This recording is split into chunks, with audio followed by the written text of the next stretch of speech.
The God of Abraham, the God of Isaac, the God of Israel, the Father of our Lord Jesus Christ. Lord, we humbly bow before Thy presence here at Coron Island with my wife and my team. Panginoon, we lifted up to You ang ministry that You have entrusted to us, Panginoon. First, we lift up to You the Abinide and Olivera family, that You will protect us from any harm and protect us sa lahat po ng posibleng mangyaring hindi maganda. Cover us Your precious blood with my wife, my children, John Ray, Timothy Ray, and Jairus Zion. Lord, we lift up to You the ministry that You have entrusted to us.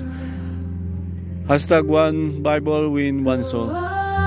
Our faith goal next year, Lord, is 7,000 Bible 2023. Wala po kami, Panginoong, financial, but we have a faith goal that the 7,000 people will be receiving Bible through Your resources, Lord. May papadala po sa amin. Tinatas din po namin, Panginoon, yung faith goal namin ng ELS Training Center renovation. Lord, I don't have fund, but we are believing in You that this training center for out of school youth and adult will be a great ministry, because it is an evangelism arms to reach out more souls for You, O Lord. Tinatas po namin ang lahat ng estudyante mag-i-enroll, Father God. Tinatas namin ang patuloy mong pagkilos, O God. Tinatas din namin, Panginoon, ang feeding program, Panginoon, na aming pinamamahalaan, Father God, and feeding once a week o twice a week. Ganon din po ang baon assistant, scholarship grant sa kanila. We pray, Father God, na Ikaw po ang patuloy na mag-provide ng provision. Ganon din po yung aming mga iba pang mga project, Panginoon, program. Dalangin po namin, Lord, samahan mo po kami sa pangangailangan ito. We don't have financial provision, but we entrust to You everything, Father God, that You will touch people, You will impress people to finance the end time harvest of soul.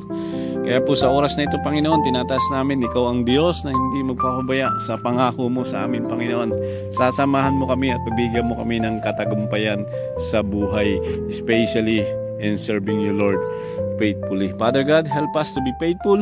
Help us to be transparent sa aming ginagawa. Help us to be authentic sa aming ginagawa in the ministry with my wife and my children and my team, Father God. Hiniling ko na Ikaw ang gagabay, O God. Umaasa kami, nasasamahan mo kami sa taong 2023 and beyond the ministry.